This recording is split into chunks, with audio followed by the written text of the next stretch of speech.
10, HTS Property and Environment Limited Best Value Review, which you will find on page 23 to 60 of your pack. I'm going to move that, propose that. And I formally second that, Chair. Okay, I would like to say a couple of words on this report. It's the result of a wide-ranging and thorough review involving a wide range of council staff, employees of HTS, key stakeholders, the service improvement team, housing standards groups and housing standards boards, and the shareholders subcommittee. And I think it's an excellent piece of work, and I've noticed that where some of these groups have contributed, that's been reflected in the report. It's consisted of 15 work streams followed by, and has followed National Audit Office criteria to make assessment of the value for money we're getting from our relationship with HTS. This was no light touch review. It wasn't a formality of a review, but the results are extremely gratifying.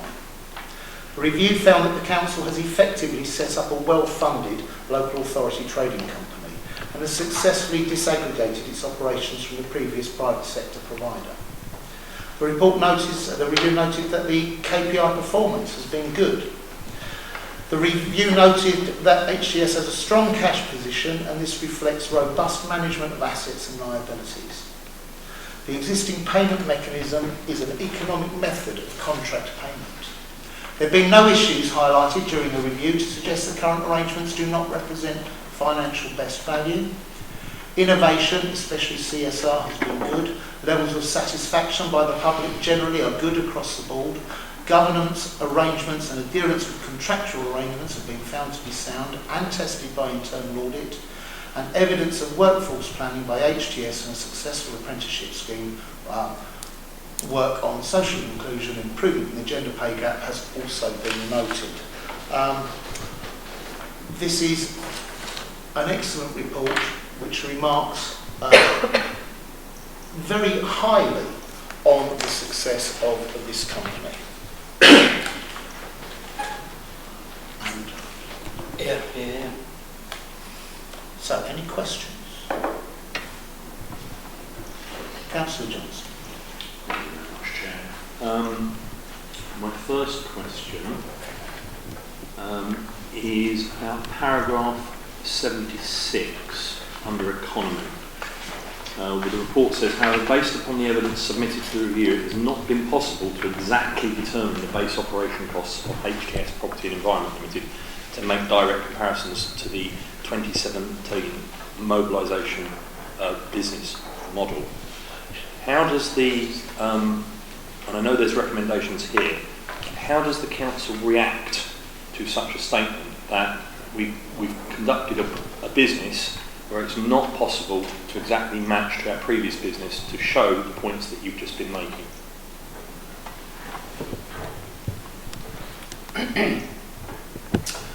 Well, as you know, it's one of the recommendations of the report that this needs to be sorted out before we grant the extension to the contract. And I think there are some reasons behind it. Certainly, in relation to the financial modelling of the existing company, it doesn't match easily to the current arrangements. I think that's something that does need to be addressed. Can I ask how long you envisage that taking to sort out before we can move on to doing further work? Certainly the recommendations are tied in time to complete that contract extension by August of next year. So those things have to be bottomed out before we sign that contract extension. And a final question on that, Chair. Does PERDA, that Councillor Person mentioned, for the local elections get in the way of that, and will that truncate that timetable and cause us any difficulties in doing that? No, because it's a business as usual activity. It shouldn't be affected. Can I move on? A similar question, but in regard to paragraph 80 and the timetable around where we're told the council needs to do more in the area around the risk of not taking on increased third-party works, and will that be resolved in a similar timetable? The recommendation suggests there are 4 areas where work needs to be undertaken before the August deadline. There is a further number of recommendations that will form a work plan, and that is one of them. Certainly the envisaged third-party works that I think the council wanted at the beginning of the contract have not materialised to the level that was foreseen. Paragraph 90 talks about key performance indicators, which, Chair, is something you mentioned. And whilst the review does say that a number of the specifications are very good and the KPI suite is being used effectively for some activities, it says others are simply not used, or what was being measured doesn't relate to any specific improvement area, and it recommends obviously the review of the suite. Have we got to a stage where KPIs are not being used or are not necessary, and the council hasn't previously picked that up? Well, generally the KPIs that are measured under the contract are they are used in some areas and not others. It depends on the type of work that's being undertaken. Sorry, can you clarify that a bit more?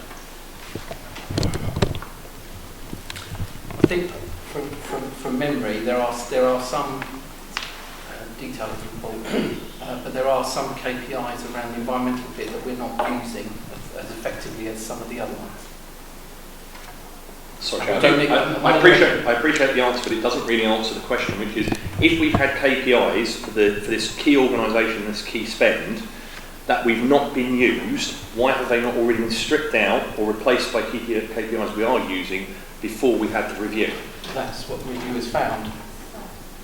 So we did. Some have been changed over time. So what we're saying here is we didn't know that we had KPIs that we weren't using or weren't getting reportable data on. Councillor Burke, do you want to come back on that? Yeah. I was involved as the portfolio holder of the environment when the contract changed from HTS to HTS. At the time I raised a number of queries about KPIs on the environment aspect of the work, and at the time I was led to believe that there wasn't sufficient headroom to change things. They just had to be carried over and they could be looked at later. So in fact the KPIs that are being referred to are the KPIs that were in the original contract with HTS. We have been quite satisfied with the performance of HTS in the environment. In fact, our stakeholder group, which meets every month, is highly satisfied. And in fact, at the meeting held here yesterday in this room, made it clear that they wanted to congratulate HTS on the way the town is looking in terms of the environment. What we are talking about is moving away from the previous KPIs to a more customer satisfaction type of performance indicator, rather than just measuring things and ticking boxes, which was what was unsatisfactory with these KPIs, and why to a certain extent they're not really used in that sense, because they don't actually take you forward. With the environment, it's very much what the public think, and that's why I rely so much on my stakeholder group, but we want to extend that wider to residents and the public, so they can, if you like, give us a steer as to whether they're satisfied with what we're doing with open spaces, with landscaping, with street cleaning and such like. So yes, technically there is a problem with these KPIs, but in practice we are highly satisfied with what HTS are delivering on the environment, and we want to move towards a public satisfaction type of measurement rather than a box ticking. If I can add to that, Councillor Johnson, thank you for the question, because the appropriateness of the KPIs is something that I personally have brought to the attention of HTS in the shareholder subcommittee on many occasions, and It's in the review that the KPI suite needs a review. Are they stretching enough? Are they measuring the right things? The very purpose of the review is to explore things like that. I'm glad it's being brought up, and it's certainly part of the plans to tighten things up. The important thing is that residents' complaints are down and people are generally more satisfied with the work that's being done by HTS than they were by the work being done by Kia, and it's being done with a saving for the council. That doesn't mean we're complacent. We are intending to review the KPIs and make sure that the performance is even better in the future. Yeah, I can't really respond to that, Chair, because I'm in questions at the moment.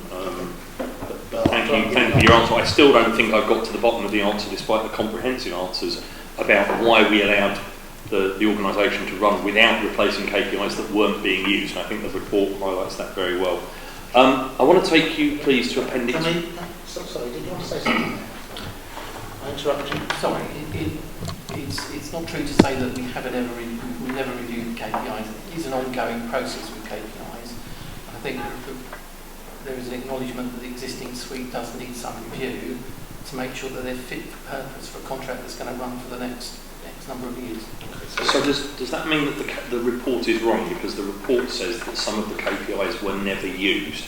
If they've been under constant review, as the officer tells us, does that mean either the report is wrong, or the review we've reviewed to have seen that there's been KPIs that haven't been used and then we haven't removed them? I can't answer the exact question in terms of ones we haven't been using. Certainly the officer's report suggests that some of them are not being routinely collected data for in any event. So they need to undertake a review to understand why were they were put in the first place and what we were intending to measure. Right. Do we have any more questions? Yes, Chair. If I can take you for a final question to Appendix 1 and the discussion that takes place... Can I have a page number? I haven't got a page number, Chair. I can take you to Appendix 1, Section 3. Thank you. Or Section 3 and 4, around the use of BMI versus CPI.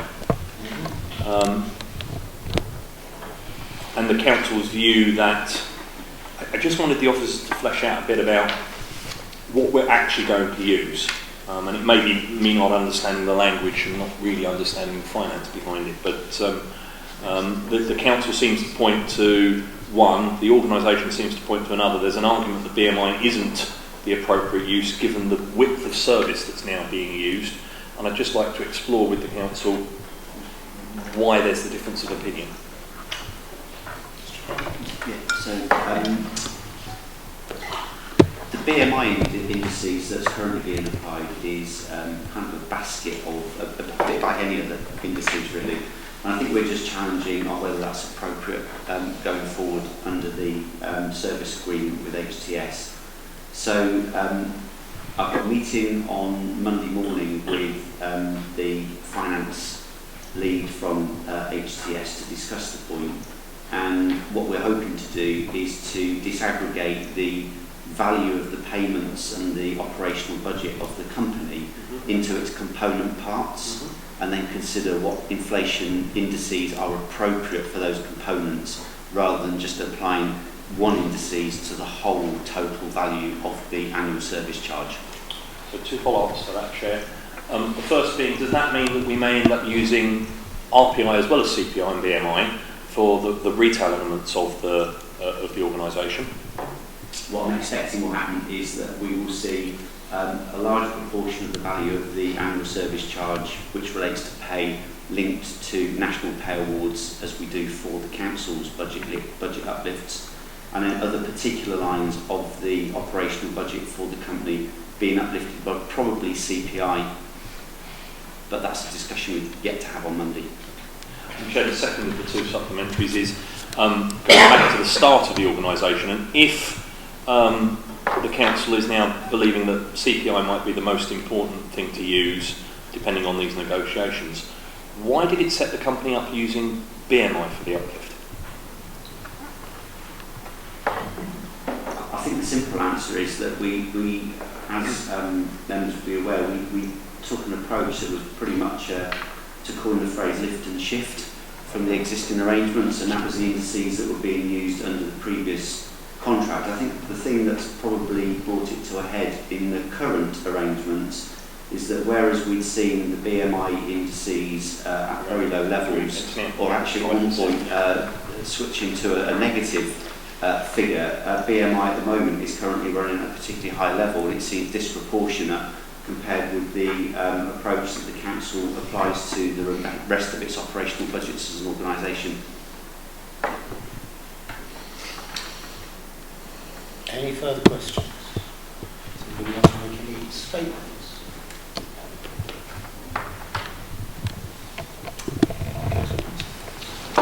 Thank you, Chair. And there's no doubt that, as you said in your statement earlier, that things are going well. And I have become more of a convert as time has gone on to this model. And I think you'll know from comments I've made both in previous cabinets and at SSC that I do believe things are starting to work with this. I still maintain, and as Councillor Charles has said on many occasions at both Cabinet, Council and SSC, that there has been a real lack of strategic thinking from the start on the organisation of this contract. And even pulling things out tonight, there are 47 recommendations, I think I counted, on these pages, of things that really are things that should have been done at the introduction of a new contract, should have been tidied up anyway in the current contract. There's things like KPIs that haven't been used, as we've discussed tonight. There's things like we lifted stuff from a previous contract that wasn't the same sort of contract to use for the inflationary rate. And I think I'm just still concerned that a number of the recommendations in this report reflect the fact that the council didn't have a long-term strategic direction for this body. Now, it doesn't mean it's not successful, and it doesn't mean it can't be recovered. And I've got to say, I pay tribute to the work that the officers have done in starting to make this work. I still detect, I wasn't at the last SSC, but the one before that, I still detect a disparate nature of negotiation between the company itself and the way the council views things, and I think some of those things play through into the recommendations of this report. My other concern, Chair, is that there's a lot of these things that need sorting and need sorting quickly. So, for example, when cost apportionment, some of the reviews that need to happen. And if we're going to push forward to a new financial year and a new contract, I think we could have sorted, I'm using the wider we as a council, could have sorted a number of these items out earlier. And I think I do worry about timescales moving forward. And that's why I asked the questions about if we will be able to hit the timescales and if they are realistic in this report.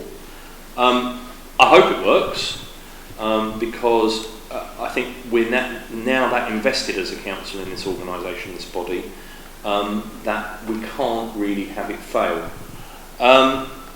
Councillor Carter's raised a number of very detailed questions with me, which I don't think it's right to put them in this forum tonight. But I will raise those privately with the officers. I know Councillor Carter would have liked to have said an awful lot, but obviously himself would have been barred from the meeting tonight about this item. And I know Councillor Charles has always had a huge interest, but because of the ongoing general election, he's not currently in the town. I can't make his apologies because we're not formal members of this committee. The Conservative Group remains committed to supporting the council with this process and with this company. We still have ongoing concerns about the strategic direction and the key strategic decisions that are required, which I think paragraph 5.1 on page 12 talks about the key strategic decisions regarding third-party works, requiring volumes, and I think the council just needs to get on with taking some of those decisions and taking a clear lead with this company. Thank you. Thank you. Councillor Byrne. Well, first of all, I'd say it's quite ridiculous to talk about this organisation failing. It's not going to fail. So that we obviously need to make sure it continues to improve. And some of the aspects that have been brought out by this best value review, which is why we've conducted it relate back to things that we inherited from the previous contract. So I think that, you know, the review, as you said in your opening remarks, is all positive in that even things that have been revealed that have got to be changed, it's useful that they've been revealed. As far as third-party works is concerned, which, as the councillors said, it's something that's often brought up as if that is one of the main purposes of HTS, which it isn't. The main purpose of HTS is to serve this town and to serve the residents of this town with the things that we want it to do. Obviously, third-party work, if it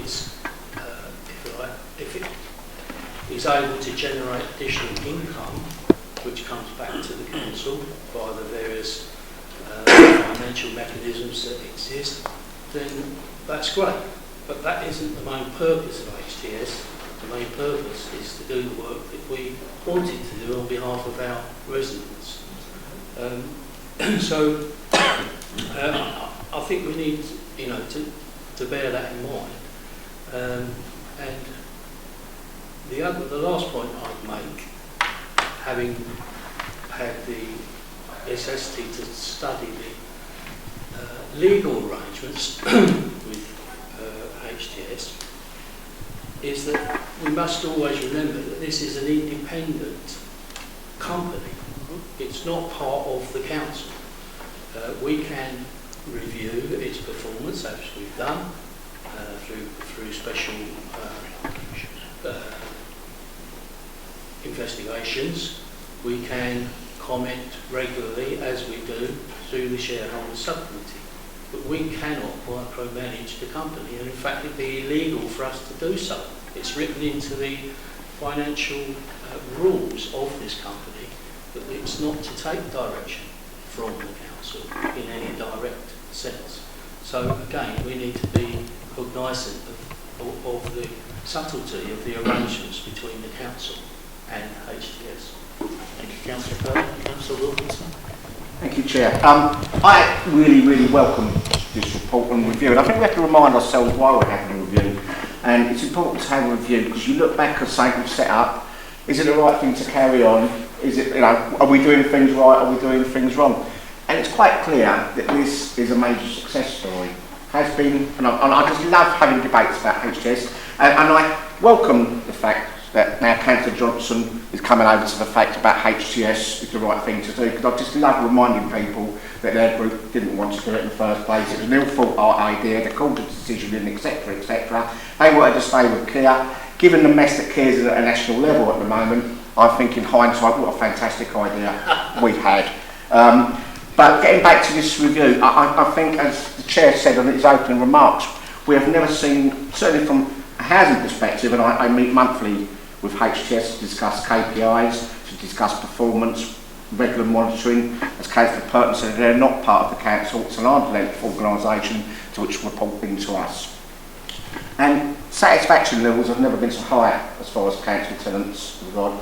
We've only last week introduced the texting service, which is a massive move forward in reporting repairs for tenants. We're getting more, we've never had so much investment in the workforce that we have. We've never had so much investment in the vehicles, the tools that they use, etc, etc. It's a massive success story. And yes, a review does come up with some items that you need to further look at.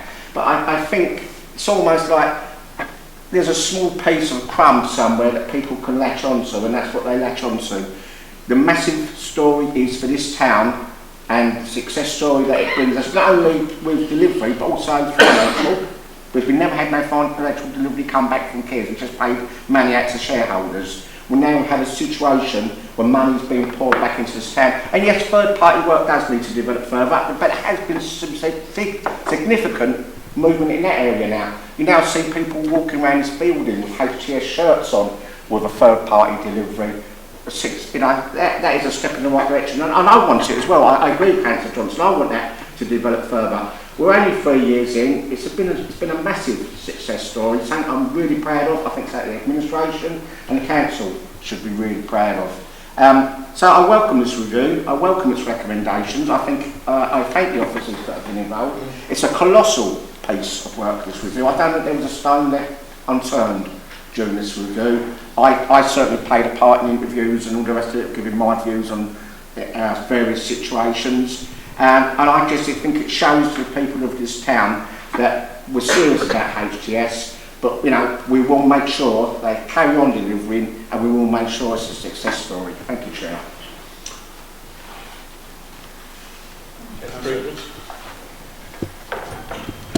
As a backbencher, may I too welcome this review. It seems to me to be a very honest review. It's a warts and all review. And yes, it's picked up a couple of areas which there still needs to be done some more work on that. However, I am more than satisfied from the work that has been done so far. I'm more than satisfied that those issues that are raised in this report, where there are identified issues that need to be addressed, will be addressed. So congratulate. I mean, it has been a massive task taking an organisation the size of KIA, the KIA Commission, back in effectively to be a in-house company, for want of a better word. And to do that in a way which has been very little disruption. And in terms of the satisfaction around the town, you've only got to speak to people about the town, about how the town's looking and the services they get, and you're getting positive responses. So I would argue that all reviews are iterative processes. If they're good reviews, like this review is, they will by definition pick out the areas of success, but they will also pick out the areas of further work. So to all of those who were involved in this review, as a backbencher, I would have just like to pass on my thanks, and well done on a good piece of work. Thank you, Councillor. It clearly has delved deeply, but let's look at the big picture for one moment. This is a company that we set up from scratch to undertake a huge piece of work. And yes, we lifted and shifted, I think the phrase was that Mr. Freeman used, some of the KPIs and some of the contractual arrangements. But this is a company that has improved customer satisfaction across the town. This is a company that has returned £1.7 million to this council. And this is a company that wouldn't exist if the Tories had had their way and stopped us from doing it. And so all of those lifted and shifted arrangements that the Tories have been complaining tonight would almost certainly exist because we'd still have that contract with Kia. This review is a complete vindication of this Labour Council's bold decision to set up HTS, a decision bitterly opposed by the Tories opposite, who fought it every single step of the way. It's a vindication of Labour's desire to bring services back under council ownership. It's a rejection of the Tories' failed dogma of private sector good and public sector bad. And it's delivered great services, great value for money for this town, and I for one am delighted that the senior management board of this council have recommended the full 5-year extension from 2022 to 2027. HTS is a success and we should be shouting it from the hilltops. Thank you. All those in favour of accepting recommendations A, B, C and D? Thank you.